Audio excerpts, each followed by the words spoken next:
Bonjour à tous, nous voilà au terme d'une nouvelle semaine de débats parlementaires à Strasbourg. Une semaine de fête, le 20e anniversaire de l'inauguration du nouveau bâtiment, le bâtiment Louise Weiss, qui porte le nom d'une grande européenne et qui accueille l'hémicycle. Une semaine importante avec un débat sur la situation à Malte, avec l'assassinat de la journaliste d'investigation Daphne Caruana Galizia. Le Parlement a conduit une enquête et exige que l'état de droit, c'est-à-dire la liberté de la presse et aussi la justice, les investigations de la police de manière indépendante soient assurées dans cet État membre de l'Union.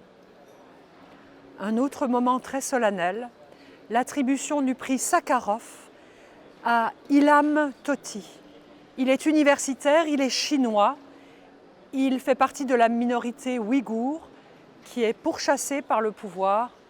1 million d'entre eux sont aujourd'hui en camp de redressement et c'est sa fille, Gewer Ilham, c'était très émouvant, qui a témoigné puisqu'elle n'a pas vu son père depuis plusieurs années et qu'il est incarcéré. Il subit une peine à perpétuité. Alors voilà des sujets bien lourds.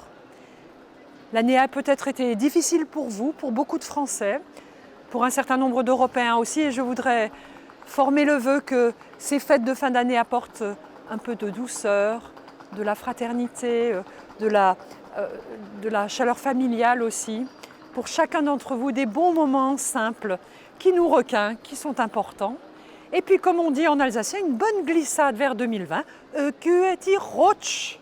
Une bonne, vous savez, glissade, comme avec la luge sur la neige. Tous mes vœux pour l'année nouvelle et à l'année prochaine.